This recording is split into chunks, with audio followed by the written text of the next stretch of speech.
Indrani, thank you so much for joining me. So, the United States has launched a coordinated airstrike on three major Iranian nuclear sites.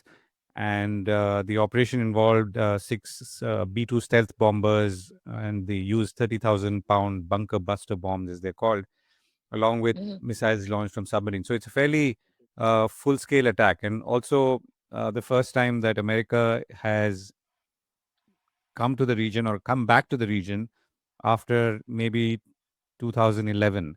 So, what's your sense? Where could this go now, or how should we in India be viewing it?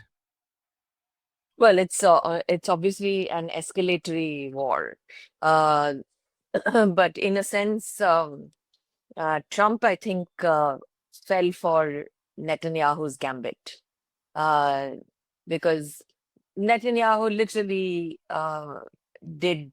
It was an open invitation to Trump, that I've done most of the work in softening the targets. You just get to finish it off. And that is too tough to resist.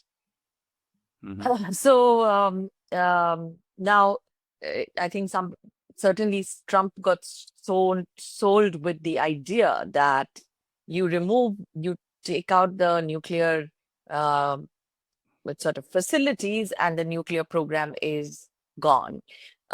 We know for a fact that that doesn't always happen. The first order of business, I think, is to assess damage. Has it been actually obliterated? And the reason I say this is in back in 2001, um, these bunker busters were called mother of all bombs. They were deployed in the Tora Bora caves in Afghanistan to catch Osama bin Laden. Bin Laden actually walked out, and well, we know what happened then. But so we need to. I think and these are very very secure sites. They're deep underground, and however, they have been hit in the last few days, so it will not be very surprising if we find that they have been damaged beyond repair. Right. What does this mean now for the nuclear program? I think certainly for the foreseeable future, you can see that the nuclear program Iran's nuclear program has been severely compromised, probably lost forever. However, what is also on the plate, and this is something certainly that Bibi Netanyahu has been pushing, has been regime change in Iran, and and even Trump has sort of spoken about it. Said that Khamenei it would be easy to replace. In the last 24 hours, we have seen Khamenei even nominating three successors. Now, the point is, what is the we change the regime to what?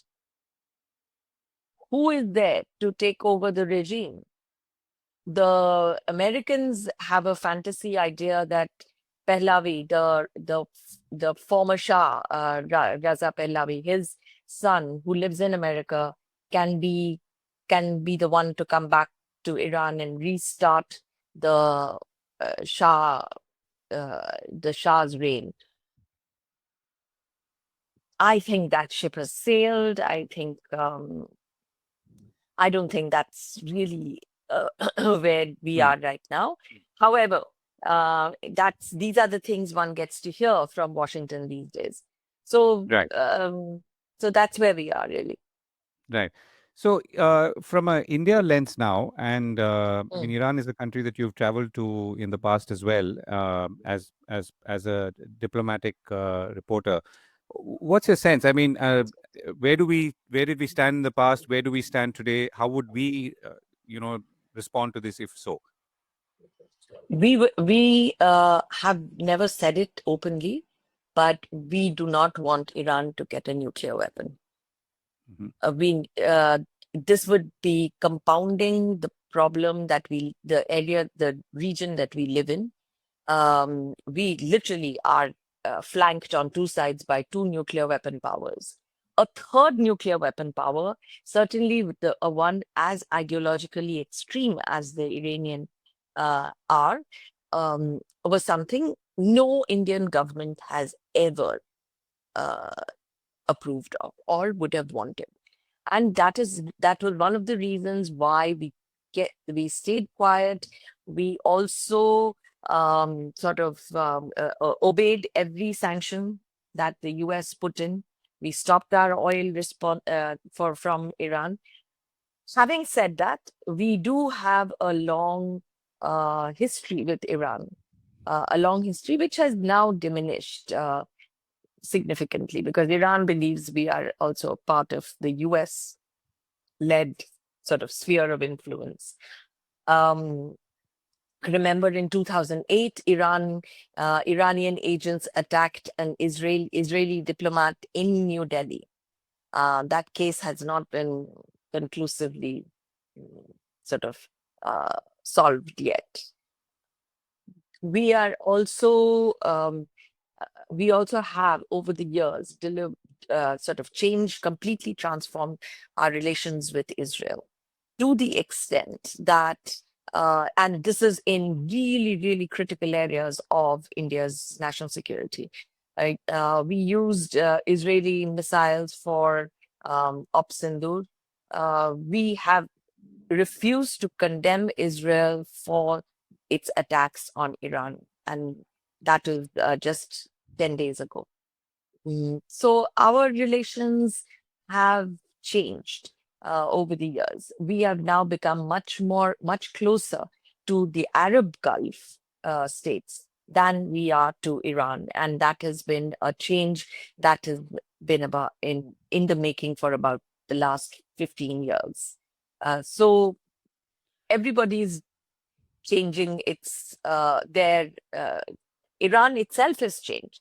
Iran has become part of the China Russia Turkey axis. A lot of the time that axis has worked against India. Having said all of that, there is a fundamental principle that India follows in its foreign policy, which is your neighbor's neighbor will never be your enemy. So Iran will never be our enemy.